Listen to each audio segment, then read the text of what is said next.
जय हिंद दोस्तों, स्वागत करते हैं आप सभी को आपके अपने ही यूट्यूब चैनल पर। और ये जो है करंट अफेयर का सेशन है 8 फरवरी का।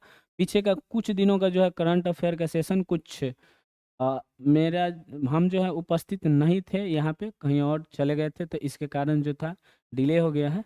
तो उसका वीडियो भी धीरे धीरे करके डाल दिया जाएगा। बाकी आप लोग आज का करंट अफेयर को पढ़िए। और ये आज जो है शाम को करंट अफेयर आप लोगों को देखने को मिलेगा चैनल पर। इसे अवश्य आप लोग पढ़ लें, क्योंकि ये जो है महत्वपूर्ण सेशन है। क्योंकि अभी जो 1 फरवरी और 3 फरवरी, 1 फरवरी जो केंद्रीय बजट पेश किया गया निर्मला सीतारमन के द्वारा, और जो है 3 फरवरी 2026 को हमारे बिहार का बजट पेश किया गया विजेंद्र प्रसाद के द्वारा। तो इन दोनों बजटों से जो है प्रत्येक एग्जाम में प्रश्न आता है, तो इसको पढ़ना और याद रखना ना भूलें। समझ में आया कि नहीं? चलते हैं अपने कार्य की ओर। और कार्य यह है कि आज का ये जो करंट अफेयर है कितने फरवरी का है, तो 8 फरवरी 2026 का है। और इसमें बिहार बजट 2026 26 27 का चर्चा किया गया है अधिक से अधिक। और ये जो है इस बार जो है बिहार का बजट जो है 3,47,589.76 पेश किया गया है। कितना? 3,47,589.76। ईरान इजराइल हमले के बारे में यहाँ चर्चा है। सैफ इनाम 2026 के बारे में चर्चा है कि सैफ इनाम आखिर है क्या। समझे कि नहीं समझे? चलते हैं आगे की ओर।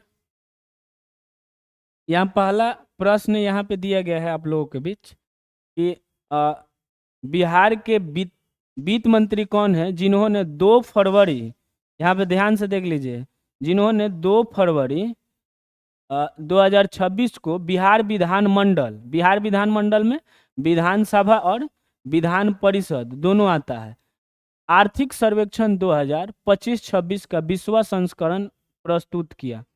तो किसने किया है? यहाँ पे थोड़ा मिस टाइपिंग है। यहाँ होगा विजेंद्र प्रसाद यादव। क्या होगा? विजेंद्र प्रसाद यादव। समझे कि नहीं? विजेंद्र प्रसाद यादव। और यही जो है हमारे बिहार के मुख्यमंत्री है। क्वेश्चन यही पूछ रहा है, सॉरी, बिहार के वित्त मंत्री है। यही प्रश्न पूछ रहा है कि बिहार के वित्त मंत्री कौन है, तो विजेंद्र प्रसाद यादव है, जिन्होंने, ध्यान से देख लीजिए, कितने फरवरी को, तो 2 फरवरी 2026 को आर्थिक सर्वेक्षण जो है पेश किया, जो पीछे 2025-26 में जो भी जहाँ पे भी व्यय किया गया था उसका क्वेश्चन पूछेगा कि कौन संस्करण है, तो 20वां संस्करण। यहाँ देख लीजिएगा आर्थिक सर्वेक्षण का बात कर रहा है, जो 2025-26 में बजट पेश किया गया था, उसमें से कहाँ पे, किस जगह पे, कहाँ से कितना आया और कहाँ पे व्यय किया गया, इसका जो है चर्चा आर्थिक सर्वेक्षण में किया जाता है, और वह कितना लोगों के लिए लाभकारी रहा।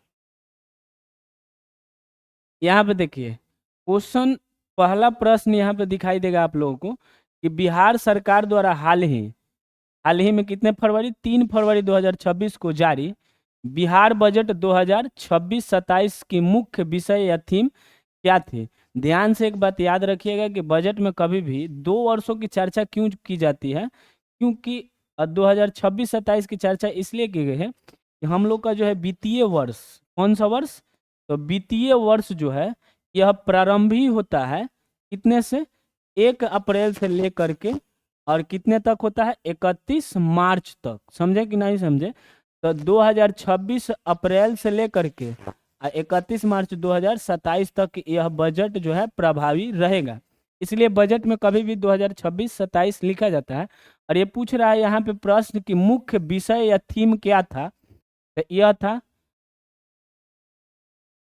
सशक्त बिहार और समृद्ध बिहार। सशक्त बिहार और समृद्ध बिहार, वैसे यहाँ होगा संपन्न बिहार। इस बार का जो है यहाँ संपन्न बिहार और समृद्ध बिहार का जो है थीम पर जो है हमारे 3 फरवरी 2026 को विजेंद्र प्रसाद यादव के द्वारा जो है बिहार बजट 2026-27 को क्या किया गया, पेश किया गया, संपन्न बिहार और समृद्ध बिहार पर। समझे कि नहीं समझे? यहाँ पे देख सकते हैं ये जो दिया हुआ है, एक बार ध्यान पूर्वक देखिए। यहाँ क्या है, राज्य की वित्तीय नीति और भविष्य, बिहार बजट वित्तीय वर्ष 2026-27 के लिए बिहार का इतिहास का ये सबसे बड़ा बजट है। याद रखिएगा कि ये बिहार में के इतिहास में ये सबसे क्या है, बड़ा बजट है। क्या खास है इसमें हम लोग देखेंगे। और जो पेश किए हैं वित्त मंत्री जो है उनका नाम है विजेंद्र प्रसाद यादव। इनका नाम क्या है, विजेंद्र प्रसाद यादव। ये शिक्षा, नौकरी और रोजगार पर विशेष ध्यान दिया गया है। यहाँ देख सकते हैं कि ये विजेंद्र प्रसाद यादव जी हैं, जो ये बिहार बजट ये जो है 2026-27 को लिए हुए हैं। इसमें एक बैग में, समझे कि नहीं समझे। और इसी में वह दस्तावेज है जिसको ये जा करके 3 फरवरी 2026 को विधानमंडल में उन्होंने पढ़ा और बताया लोगों को कि हमारी सरकार क्या करनी चाहती है। वैसे आप लोग बजट को अवश्य देखें, क्योंकि आपके जो है जितने भी जो भी टैक्स देते हैं उसका जो है खर्च कहाँ पे किया जा रहा है, ये सारे चीज़ों का वहाँ पे आंकड़ा पेश किया जाता है। ये आप लोगों का अपना एक दायित्व बनता है कि इसको जाने, समझे कि नहीं समझे। ये जानना आप लोगों के लिए जरूरी भी है। यहाँ देखिए, बिहार में अभी नीतीश कुमार जी के नेतृत्व वाली एनडीए की सरकार है, ये भी जान रहे हैं। और वित्त मंत्री कौन है, तो विजेंद्र प्रसाद कौन है, यादव। ये भी क्वेश्चन पूछ सकता है कि अभी जो है वित्त मंत्री कौन है, तो विजेंद्र प्रसाद यादव। उन्होंने 3 फरवरी 2026 को बिहार विधानमंडल में के दोनों सदनों में वित्तीय वर्ष 2026-27 के लिए उन्होंने बजट पेश किया। वह बजट 3,47,589.76 करोड़, मतलब लाख करोड़ रुपए का क्या किया गया, बजट पेश किया गया। इतने करोड़ रुपए का क्या किया गया, बजट पेश किया गया। और यह पहली बार है जब उन्होंने सदन में बजट पेश किया है। इसका मतलब यह है कि विजेंद्र प्रसाद यादव जी वित्त मंत्री के रूप में पहली बार बजट पेश किए हैं, 2026-27 का बजट। समझ में आया कि नहीं। और यह बिहार के इतिहास में अब तक का सबसे बड़ा बजट है, यह बात हमने पीछे ही बता दिया है। और इससे पहले वित्तीय वर्ष 2025-26 के लिए जो बजट पेश किया गया था वो माननीय जो थे सम्राट चौधरी जी पेश किए थे, जो वित्त मंत्री थे। समझ में आया कि नहीं। वैसे माननीय कहना उतना जरूरी नहीं है, याद रखना सब। सम्राट चौधरी मुरेठा चौधरी के नाम से भी बड़ी प्रचलित है। जो पेश किए थे 3,16,895 रुपए का बजट, जो 25-26 में बजट पेश किया गया था। याद रखना 3,16,895। इस बार जो कि पेश किया गया है 3,47,589 रुपया करोड़ रुपया। इससे पहले वित्तीय वर्ष 24-25 के लिए भी बजट जो पेश किए थे वो सम्राट चौधरी ही पेश किए थे। तो याद रखिएगा कि सिर्फ 26-27 के लिए बजट कौन पेश किए, विजेंद्र प्रसाद यादव। 2025-26 के लिए बजट पेश किए थे सम्राट चौधरी। 2024-25 के लिए बजट पेश किए थे ये भी सम्राट चौधरी। और 2023-24 के लिए जो बजट पेश किए थे वो थे विजय कुमार चौधरी। उनका नाम क्या था, विजय कुमार चौधरी। देखिए जो 2 लाख, यहाँ देखिए 78,725 करोड़ रुपए का क्या है पेश किया गया बजट, जो 2025-24-25 में था।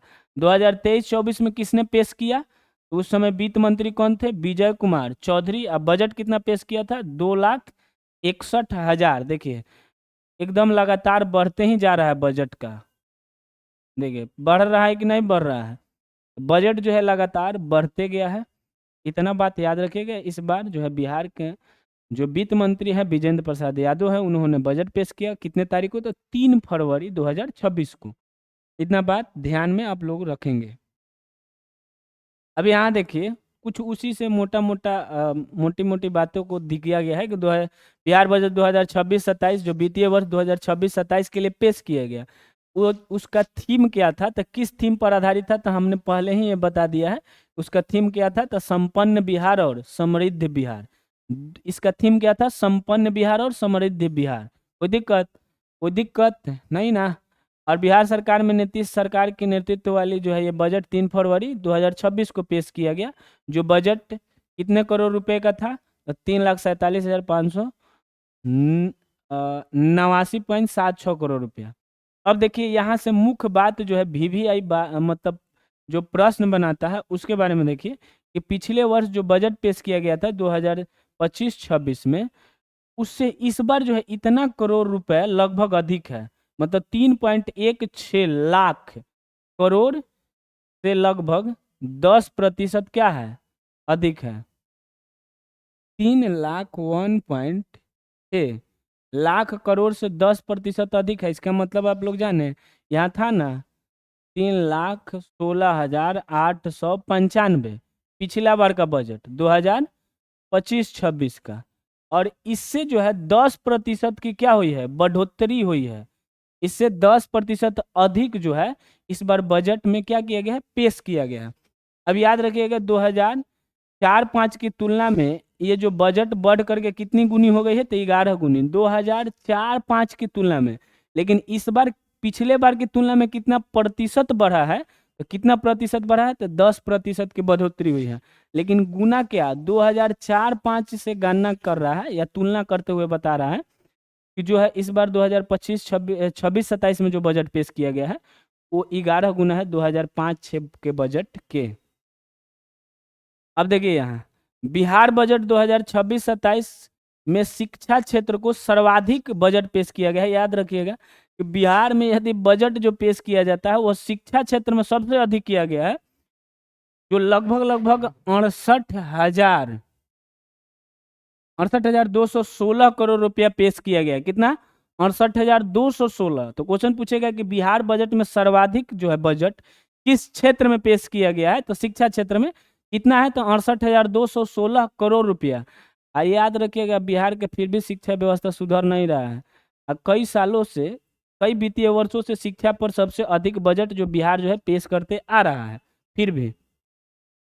और ये तो पूछा कि कितना होगा, तो 68,216 करोड़। सर्वाधिक किस क्षेत्र में, तो शिक्षा के क्षेत्र में। कितना, तो 68,216 करोड़। और कितना प्रतिशत पूछेगा, कुल बजट का कितना प्रतिशत, तो 19.63% है। कुल बजट का कितना है, 19.63%। इतना बात याद रखिएगा। जिसे राज्य सरकार ने शिक्षा और उच्च शिक्षा विभागों के लिए संयुक्त रूप से क्या किया है, आवंटित किया है। तो इसमें शिक्षा और उच्च शिक्षा दोनों विभागों का क्या किया गया है, संयुक्त रूप से आवंटित किया गया है इतना पैसा।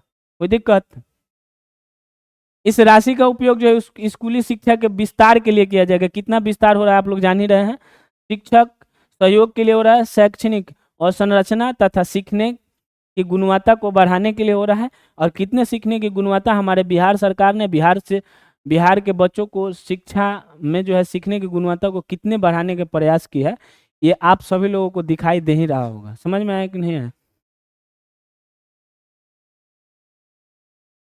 दूसरा प्रश्न यहाँ पे यह है कि बिहार सरकार द्वारा वित्तीय वर्ष 26-27 के लिए इतना बजट पेश किया गया, प्रस्तुत किया गया। बताएं कि किस विभाग को सर्वाधिक बजट आवंटित किया गया। अभी बताएं हम, शिक्षा विभाग को किया गया है।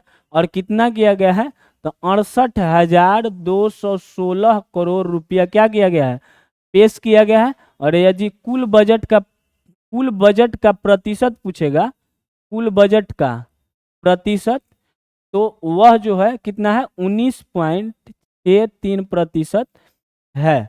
इतना बात आप लोग ध्यान में रखिएगा। समझे कि नहीं समझे। बाकी इसके बारे में कुछ और जानकारी हम लोग ले लेते हैं।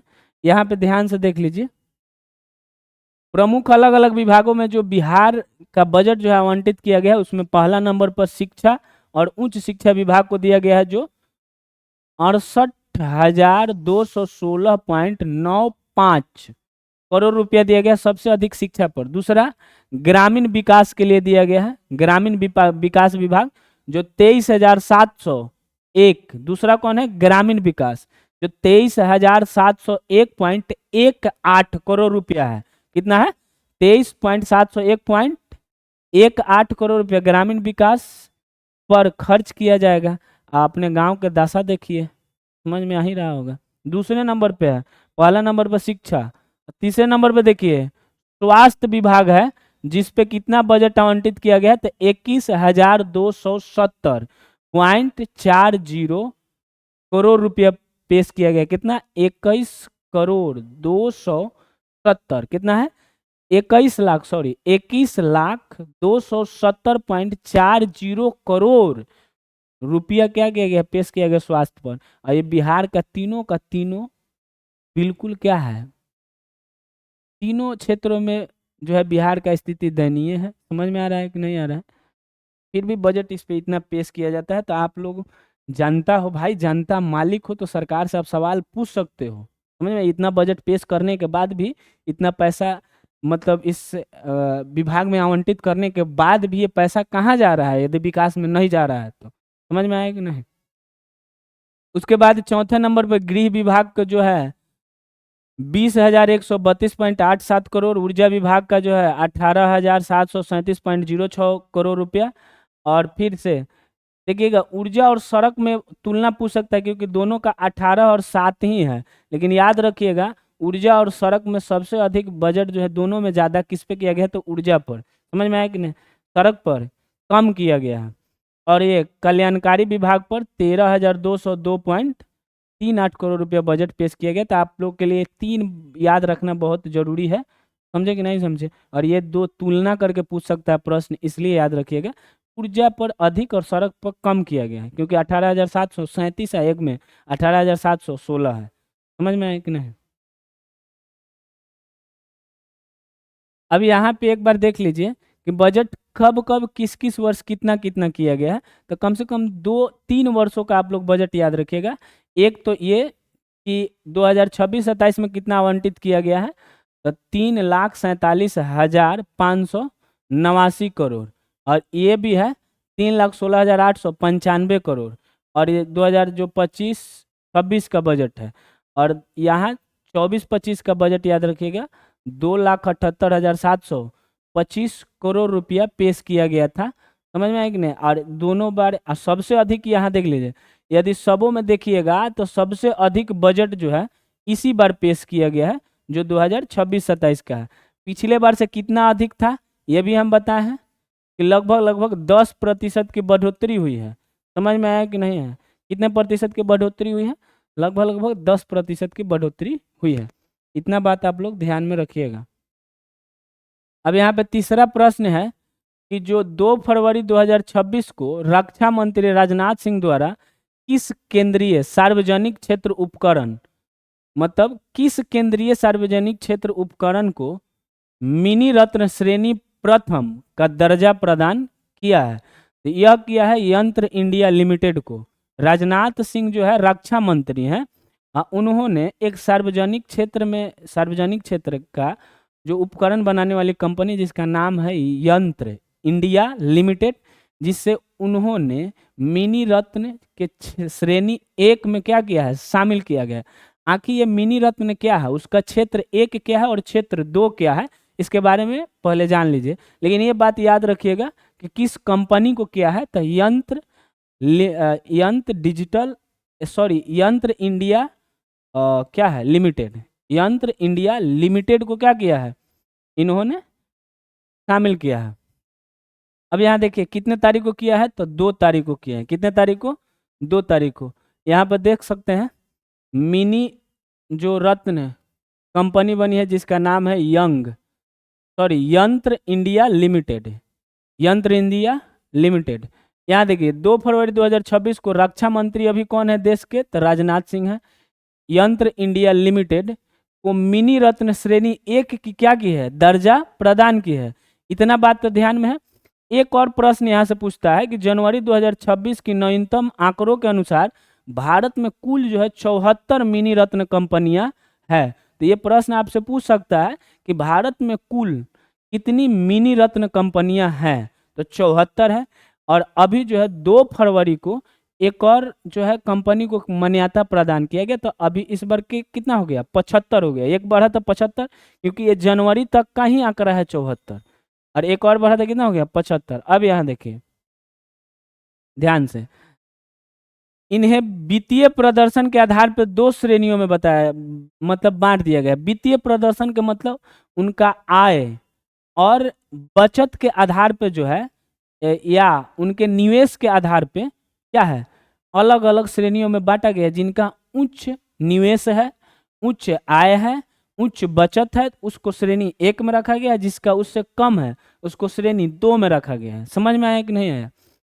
तो देखिए श्रेणी 1 में कितनी कंपनी है, यह भी प्रश्न पूछ सकता है। तो 61 कंपनियां हैं। और श्रेणी 2 में कितनी कंपनी है, तो 12 कंपनियां हैं। अब देखिए ये जो सीपीएसई लाभ कमाने वाली सार्वजनिक क्षेत्र की इकाइयां हैं। और श्रेणी एक में कौन कौन आती है ये देख लीजिए कि इसके लिए आपको क्या क्या चीज़ों का भरपाई करना पड़ेगा। तो यह है कि 3 साल तक लगातार लाभ कमाती हो। कितने साल तक? 3 साल तक लगातार जो लाभ कमाती हो जो कंपनी, उसको मिनी रत्न कंपनी के श्रेणी एक में रखा जाता है। और साथ ही साथ इनका नेटवर्थ जो है सकारात्मक होती हो और इनकी जो कार्य हो वो समाज के लिए सकारात्मक हो। समझ में आया? हमेशा लाभ हो, हानि ना हो। समझ में आया? लगातार 3 वर्षों तक उसे श्रेणी एक में रखा जाता है मिनी रत्न के। श्रेणी दो में लगातार 3 वर्षों तक लाभ कमाती हो और इनका लाभ 3 करोड़ रुपए से या 30 करोड़ रुपए या उससे क्या होना चाहिए? अधिक होना चाहिए। मतलब श्रेणी दो में जो रहेगा उसका लाभ जो है 30 करोड़ रुपए या उससे अधिक होना चाहिए और लगातार लाभ कमाती हो। समझ में आया कि नहीं? लेकिन इसमें कभी भी नकारात्मक नेटवर्थ नहीं होना चाहिए, हमेशा सकारात्मक होना चाहिए 3 वर्ष तक। इसका नकारात्मक हो कोई दिक्कत नहीं है, लेकिन 30 करोड़ से अधिक लाभ कमाना चाहिए। तो श्रेणी दो में रखा गया। समझ में आया? अब देखिए सीपीएसई क्या है? तो सेंट्रल पब्लिक सेक्टर इंटरप्राइज। इसका फुल फॉर्म क्या होता है? तो ये क्वेश्चन भी पूछ सकता है, क्योंकि जो न्यूज में होता है उसका प्रश्न अधिक से अधिक बनाने का प्रयास करता है एग्जामिनर। समझ में आया कि नहीं? आप लोगों का ध्यान कहीं और रहता है। क्वेश्चन पूछ लेगा सीपीएसई का फुल फॉर्म क्या होता है? तो सेंट्रल पब्लिक सेक्टर इंटरप्राइज। तो सी से सेंट्रल, पी से पब्लिक और एस से सेक्टर, ई से इंटरप्राइज। तो सी से सेंट्रल, पी से पब्लिक, एस से सेक्टर, ई से इंटरप्राइज है क्या?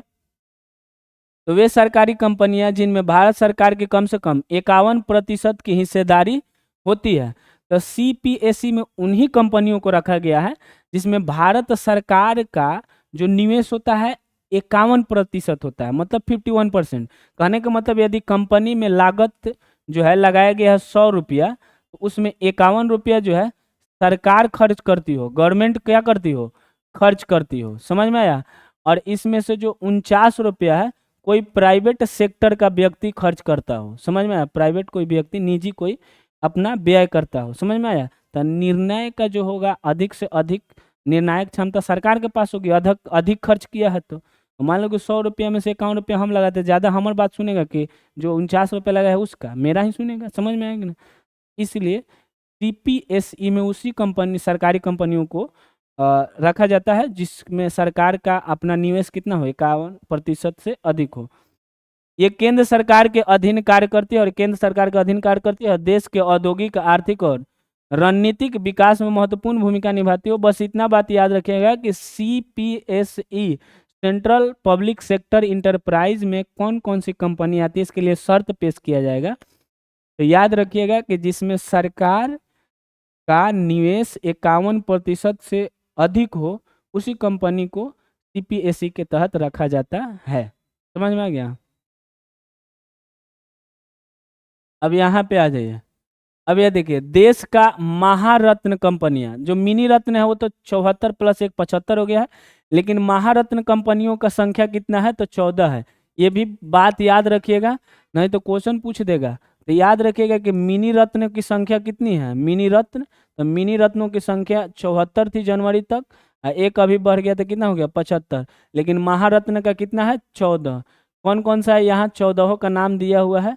समझ में आया कि नहीं? जो सबसे अभी नया जो इसमें ऐड किया गया 14वां कंपनी का नाम आप लोग को याद रखना जरूरी है, जिसका नाम है हिंदुस्तान एरोनॉटिक्स लिमिटेड, जिसका हेल शॉर्ट नाम क्या है? हेल।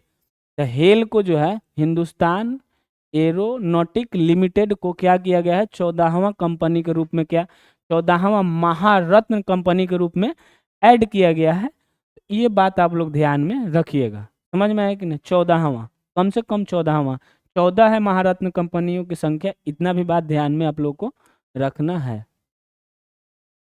आते हैं अब क्वेश्चन नंबर यहाँ पे है 4 कि 2026 को अमेरिका के राष्ट्रपति जो डोनाल्ड ट्रंप द्वारा प्रारंभ किया गया प्रोजेक्ट वोल्ट का प्रमुख उद्देश्य क्या है? यह एक प्रोजेक्ट, क्वेश्चन पूछ लेगा यही पहले कि प्रोजेक्ट वोल्ट किस देश के द्वारा जो है, किस देश का ये प्रोजेक्ट है, समझ में आया कि नहीं?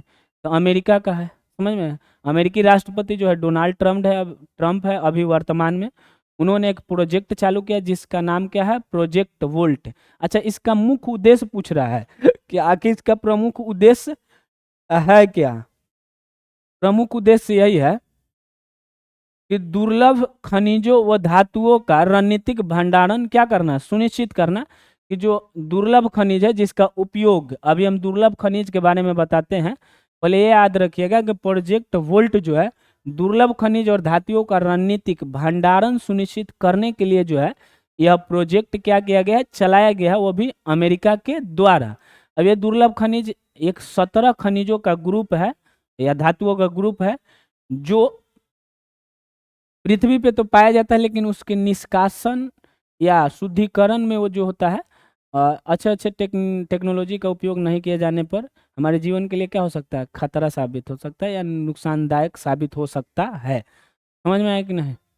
इतना बात याद रखिएगा। अभी इसके बारे में, दुर्लभ खनिज के बारे में और भी यहाँ पे हम आप लोगों को बता देते हैं। ये याद रखिए कि प्रोजेक्ट वोल्ट जो है अमेरिकी राष्ट्रपति डोनाल्ड ट्रंप के द्वारा प्रारंभ किया गया। कितने तारीख को? तो 2 फरवरी 2026 को किया गया, ये भी बात ध्यान में रखिएगा। अच्छा, इसका उपयोग कहाँ किया जाता है? तो दुर्लभ खनिजों का उपयोग जो है स्मार्टफोन बनाने में, इलेक्ट्रॉनिक वाहन बनाने में, रक्षा उपकरण के लिए ये जो है खनिज का भंडारण किया जा रहा है। मतलब इलेक्ट्रॉनिक किसी भी प्रकार के वाहन को, रक्षा उपकरण को बनाने के लिए, समझ में आया कि नहीं, इन सभी चीज़ों को बनाने के लिए किया जाता है, या स्मार्टफोन को।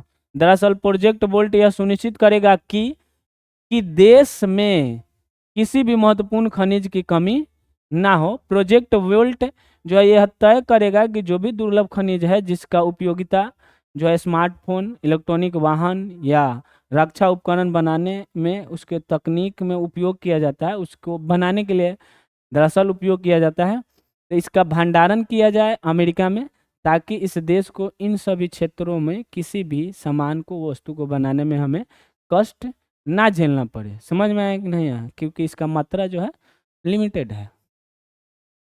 विशेष रूप से चीन जो है लगभग दुर्लभ खनिज का 90% उत्पादन कौन करता है? चीन ही करता है। इस पूरे विश्व में कम से कम 90% दुर्लभ खनिजों का उत्पादन कौन सा देश करता है? तो चीन करता है। ये बात याद रखिएगा, क्वेश्चन पूछ लेगा कि दुर्लभ खनिज का सबसे अधिक उत्पादन कौन करता है? तो चीन करता है, जिसके लिए $12 बिलियन के इस प्रोजेक्ट का शुभारंभ किया गया है। तो ये अमेरिका जो है $12 बिलियन लगा करके इस प्रोजेक्ट का उत्पादन किया गया। दरअसल बात यह है कि चीन के साथ ये जो है अपने व्यापार को सीमित करना चाहता है या कम करना चाहता है, या चीन पर निर्भरता को कम करना चाहता है अमेरिका।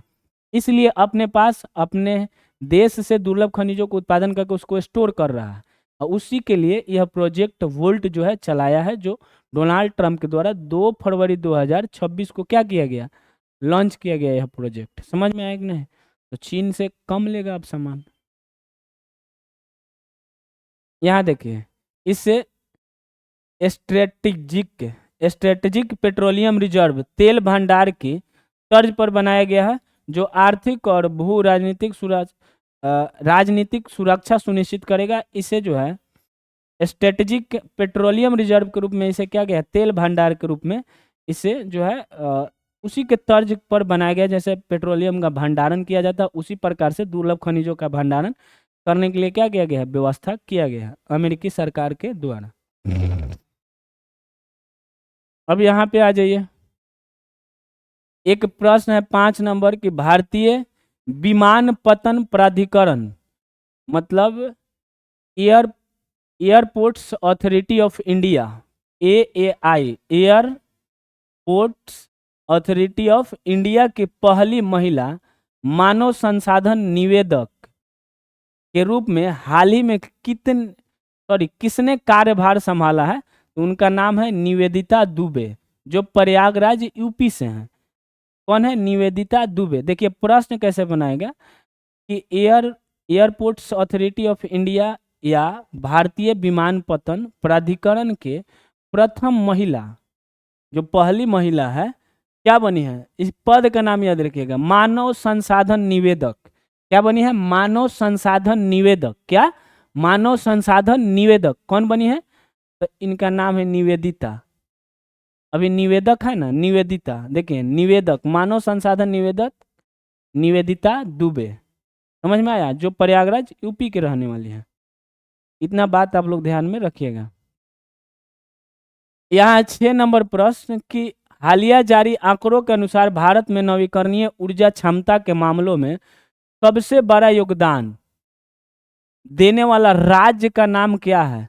याद रखिएगा कि नवीकरणीय ऊर्जा के क्षेत्र में सबसे अधिक जो है योगदान देने वाला भारत का जो राज्य है उसका नाम है गुजरात। नाम क्या है? गुजरात। ये बात ध्यान रखिएगा कि नवीकरणीय ऊर्जा क्षमता में जो है सबसे अधिक योगदान देने वाला जो राज्य है भारत का उसका नाम है गुजरात। और नवीकरणीय ऊर्जा क्या है? तो वह ऊर्जा जिसको एक बार उपयोग करने के बाद फिर से उपयोग में लाया जा सकता है, उस प्रकार के ऊर्जा को हम लोग कहते हैं नवीकरणीय ऊर्जा। जैसे पवन ऊर्जा, जैसे पवन को एक बार उपयोग करके फिर से कर सकते हैं। सौर ऊर्जा, इसका जो है अपना भंडारण क्षमता अनिश्चित हो।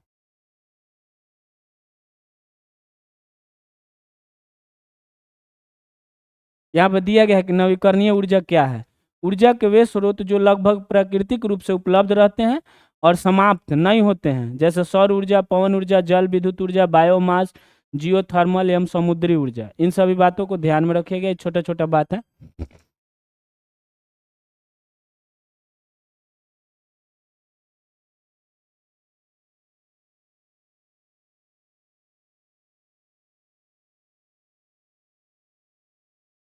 देखिए गुजरात जो है, यहाँ गुजरात जो है भारत की रिन्यूएबल एनर्जी या नवीकरणीय ऊर्जा क्षमता में सबसे बड़ा योगदान देता है। इतना बात आप लोग ध्यान में रखिएगा।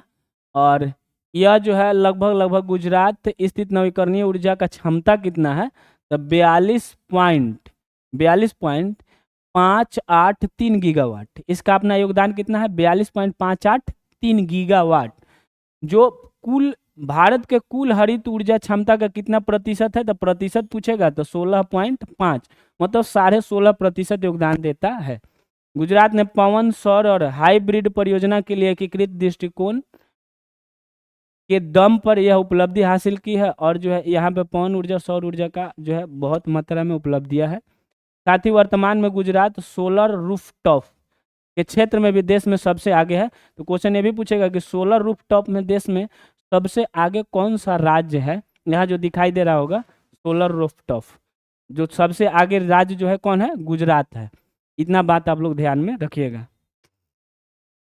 एक और बात याद रखिएगा, गुजरात का एक जिला है जो पूरे भारत का सबसे बड़ा जिला है, जिसका नाम है Kutch.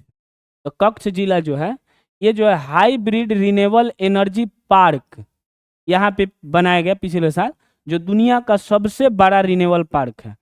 Renewable energy, hybrid renewable energy park कहाँ पे बनाया गया भारत में? तो कच्छ, गुजरात के कच्छ में बनाया गया है। ये बात ध्यान में आप लोग रखिएगा। उसके बाद ये भी प्रश्न ध्यान में रखिएगा कि भारत जो है नेट जीरो का लक्ष्य कब तक के रखा है?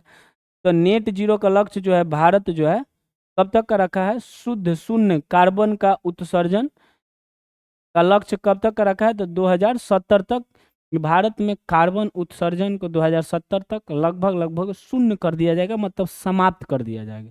समझे कि नहीं समझे? इतना बात आप लोगों को ध्यान में हो तो बहुत अच्छी बात है। 7 नंबर क्वेश्चन यहाँ पे कि नीतीश कुमार के नेतृत्व वाली एनडीए सरकार में मौजूदा वित्त मंत्री कौन है जिन्होंने 3 फरवरी 2026 को बिहार विधानमंडल में के दोनों सदनों में वित्तीय वर्ष 2026-27 के लिए बजट प्रस्तुत किया? तो वित्त मंत्री कौन है? वही है विजेंद्र प्रसाद यादव। कौन है वित्त मंत्री अभी बिहार के? विजेंद्र प्रसाद यादव, जिन्होंने 3 फरवरी 2026 को विधानमंडल के दोनों सदनों में, तो विधानमंडल का 2 सदन होता है, एक विधानसभा और एक विधान परिषद, कोई दिक्कत, जिसमें उन्होंने 3 फरवरी को बजट पेश किया। अब यहाँ देखिए 8 नंबर, बिहार सरकार द्वारा वित्तीय वर्ष 2026-27 के लिए प्रस्तुत कुल बजट का आकार कितना है? तो कुल बजट जो है 3,47,500 89.76 करोड़ रुपया जो है पेश किया गया है, वो भी 3 फरवरी को विजेंद्र प्रसाद यादव जो अभी वर्तमान में बिहार के वित्त मंत्री हैं, क्या है, वित्त मंत्री हैं, उनके द्वारा। अब यहाँ देखिए है कि बिहार बजट 2026-27 को किस राज्य सरकार की किस महत्वाकांक्षी परिकल्पना के अंतर्गत प्रस्तुत किया गया। यहाँ किस नहीं होगा। 2026 को राज्य सरकार के किस महत्वाकांक्षी परिकल्पना के अंतर्गत प्रस्तुत किया गया, तो ये 7/3 के द्वारा जो 2026-27 बजट जो है इसी निश्चय पर आधारित होगा। 7/2 जो है पहले आ चुका है, 2020 से लेकर के 2025 तक था 7/2। 7/1 जो है 2015 से लेकर के 2020 तक था। तो 7/1 का जो है अपना समय काल 2015 से 20, 2 का 20 से 25, और इसका भी 7/3 देखते हैं कब तक चलता है।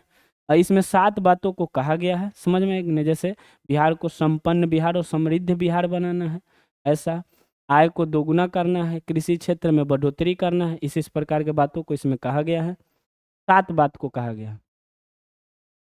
अब यहाँ पे है 10 नंबर क्वेश्चन कि बिहार बजट 2026-27 में शिक्षा और उच्च शिक्षा विभाग के लिए कुल कितनी राशि, मतलब राशि का प्रावधान या आवंटन किया गया है, तो 68,216.95 करोड़ किया गया है, जो मैंने पीछे आप लोगों को बता दिया है। इतना बात याद रखिएगा। और कुल बजट का कितना प्रतिशत है, तो 19.63% है। और ये भी बताएं कि सबसे अधिक जो है बजट पेश किया गया है वो शिक्षा पे ही किया गया है, वो भी बिहार में, समझ रहे हैं ना।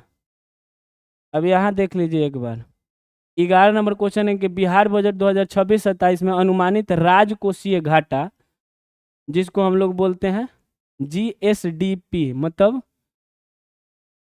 ग्रोस स्टेट डेवलपमेंट प्रोडक्ट, इसका फुल फॉर्म होता है, लगभग कितना प्रतिशत है GSDP का। तो ये पिछले बार भी 2.99% रहा है और इस बार भी 2.99% है।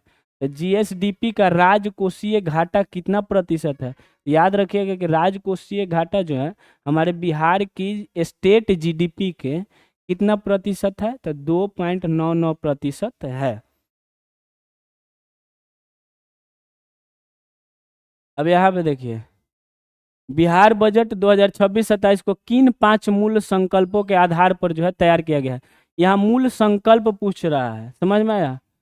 यहाँ क्या पूछ रहा है, मूल संकल्प। तो 5 ज्ञान, ईमान, विज्ञान, अरमान और समृद्धि पर क्या किया गया है, पेश किया गया है।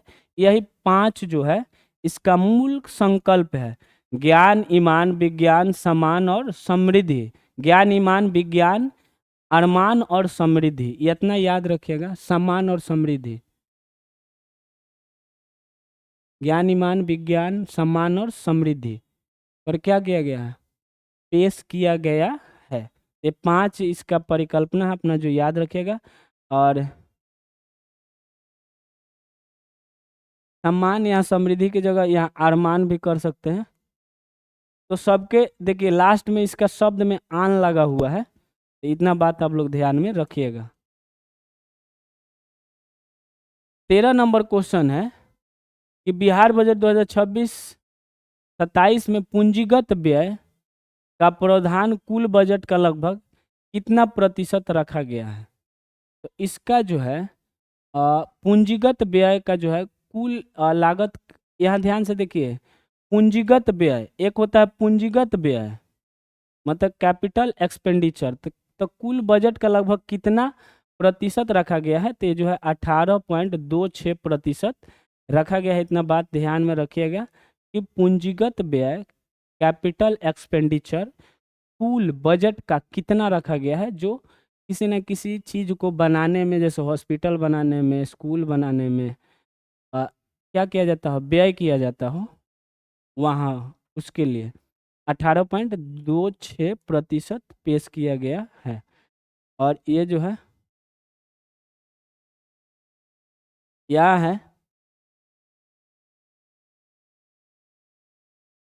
कि बिहार बजट 2026-27 के अनुसार राज्य सरकार को सबसे अधिक राजस्व प्राप्ति किस स्रोत से है? तो सबसे अधिक प्राप्ति जो है उसको केंद्र करों में राज्य का हिस्सा मिलता है, उससे है जो मतलब केंद्रीय सरकार जो है इसको हिस्सा के रूप में जो पैसा देती है, उससे सबसे अधिक इसको जो है आय प्राप्त हुआ है। समझ में? लोग की आय बढ़ेगा है ये, नहीं तो बिहार की आय कैसे बढ़ेगा?